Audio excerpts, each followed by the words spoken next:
And Allah, He put it in my heart to try to find out if it's possible to travel faster than the speed of light.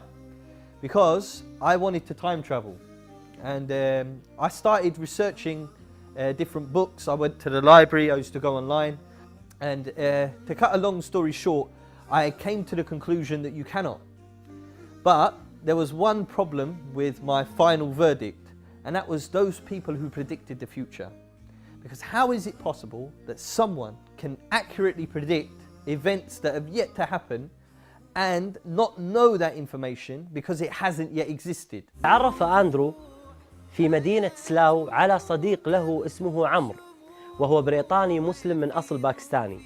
فأخبر عمرو أندرو أن النبي صلى الله عليه وآله وسلم كان يتنبأ بالمستقبل، فأهداه كتاب يتكلم عن الإسلام.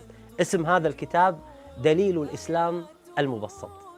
Andrew, he liked to read, so I thought, I can't give him Quran because it's too big for him.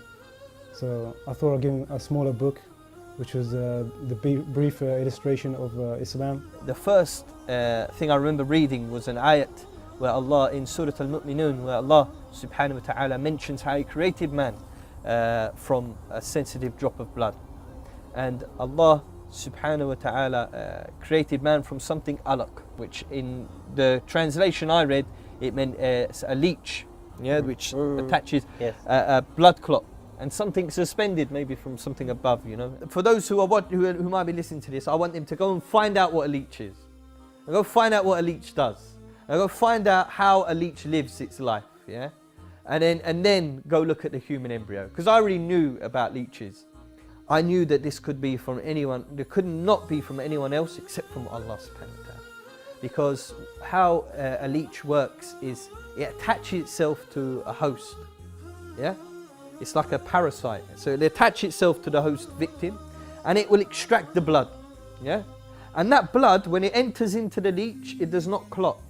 It clots because it's not circulating. And when you try to remove the leech, you can't. The best way is to burn them off, or to pull them off, or to let them have their drink and then they'll come off naturally. Now, how Allah created the man in its very first stage, because Allah created man in stages. The first stage is the alaq stage. Allah makes man attached to the womb of the mother. And then we will establish a connection between our mum, which will later on become our umbilical cord, But in this first stage, we attach and we make that connection. That's the first thing we do, Then we extract blood from her, and that blood inside us clots, because we have no heart yet to pump the blood to circulate it. And when mum goes jogging, we do not fall off. When she goes up the stairs, we don't fall off, like the leech. And we will fall off or come out when our time is run out, just like the leech. The first thing I questioned was, is this Quran as old as you say it is? In the time of Muhammad sallallahu alaihi wasallam, they could have an opinion. بعد هذه الآيات والدلائل انشرح قلب أندرو للإسلام، ولكنه كان مترددا بالإقدام على النطق في الشهادة. وفي يوم من الأيام So this is where I called Brother Jawad and I said there is a brother here who's willing to take Shahada, but he's afraid of what his family will say. And Umar told me, who was his friend, he said, this guy is very close to Islam, very close. He's curious about it.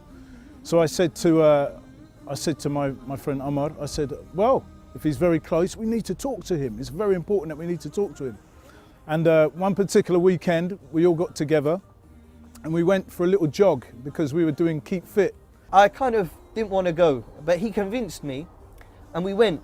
And him and his friends, they went ahead. And I was at the back. They were gone. And another man, his name is Jawad, he was at the back. He's like me, he's not fast, So we went to the park and we were running. And I said, look, brother, I can't keep up with them brothers. So I said, look, if I can't run with you in the dunya, I'll ask Allah subhanahu wa ta'ala so we can either run or fly together in paradise, inshallah. And my child inside me said, who doesn't want to fly? I said, I want to fly. So when we went back to my home, I said to him, you know, if I believe in Islam in my heart, but I don't, you know, become Muslim, will I still go to this place, Jannah? He said, no. I said, why not? He said, because you have to have three things for your iman to be full. You have to have on your tongue, in your qalb, and in your action, your actions of a believer, in your salat. So I said, so if I go outside and a bus hits me, do I go to Jannah? He said, la. I said, what do I have to do then? He said, you have to say some words. I said, tell me them, I will say them now, quick. And I said, what's in your heart? Just say it on your tongue. Say it on your tongue, bruv.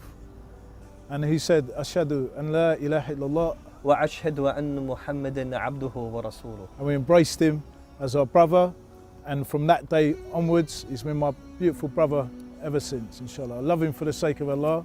And I hope Allah Azza wa Jal allows us to really fly together in Jannah, inshallah. اشترك معنا في هذه القناة بإذن الله، راح توصل لك حلقاتنا أول بأول، وساهم معنا في نشر هذه القناة.